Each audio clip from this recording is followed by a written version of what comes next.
Hello everybody, my today's topic is staffing process. So there are 8 steps in staffing processes, and that is number 1 step is estimating manpower requirement, the second step is recruitment, third step is selection, fourth step is placement and orientation, fifth step is training and development, sixth step is performance appraisal, seventh step is promotion and career planning, and last step, that means 8th step, is compensation. So let's begin with point number 1, step number 1, estimating manpower requirement, which is also known as human resource planning or manpower planning. Now, in case of estimating manpower planning, forecasting and determining of future manpower is done so that organization can hire new employees on the basis of estimates that how many manpower are required in the organization. They aim to determine number and type of people. Number, that means how many people are supposed to be hired, and type means that what should be their knowledge, experience, qualification and skill. So these are determined in estimating manpower requirement. After that, company also makes policy to appoint women, persons from backward communities and persons with special abilities, so that there should be social equality amongst all those people and nobody should be remaining behind.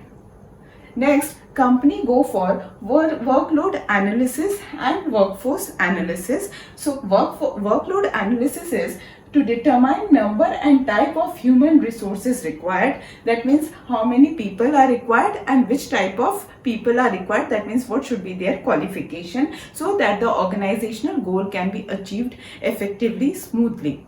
Next is workforce analysis, which sees number and types of human resources available in the organization, and the difference between workload analysis and workforce analysis determines whether the organization is having overstaff or understaff. In case if it is overstaff, it is not good for the organization because many employees will sit idle and the company has to give salary. And if it is understaffed, the people who are there, employees, will be overburdened. So therefore, a proper balance should be maintained. There should be neither overstaffing nor understaffing. In case overstaffing is there, then some employees should be transferred, and in case understaffing is there, some employees should be recruited immediately. With this, first point is done. Now second step is recruitment. Recruitment says that searching for the prospective employees and encouraging them to apply for the vacant job position. Now recruitment is also known as positive process because more and more number of people are motivated to apply for the vacant job position, and a pool of employees are created so that the best suitable candidates can be selected.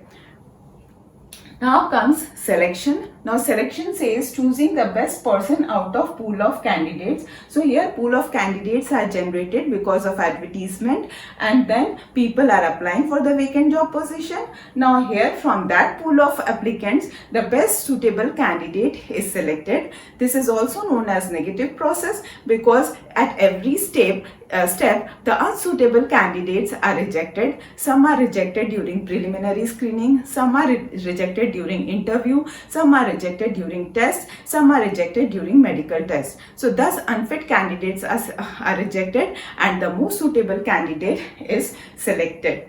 Next step is, fourth is placement and orientation. That means the person who has been selected in selection process have to be placed at the right place for which he has been hired in the organization. So that is placement, so that maximum benefit can be derived from that person. Next comes orientation. Orientation's other name is induction. This means that the new employee should be made familiar with the organization so that he can adjust with the new work culture, with the new environment.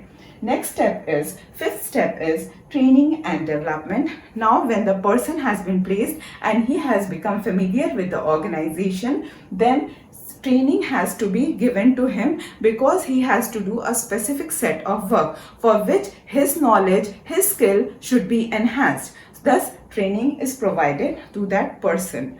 When training is provided, development takes place because overall growth of the employee takes place, and thus development takes place, which is beneficial for him for the long run. Next is performance appraisal. So performance appraisal says systematic evaluation of employees against a predetermined standard. So a predetermined standard is already taken, and on that basis employees' performance is measured, and thus if the better performance, if the employees have performed well, then in that situation they are going to get better assignment and even they are going to get promotion. Next step is, seventh step is promotion and career planning. In case of promotion, what happens that advancement of employees in the management hierarchy, that means in management hierarchy upward movement of employees takes place, and as a result when they are given some higher position in the hierarchy, management hierarchy, they are going to get greater job responsibility, more pay, higher status and greater prestige.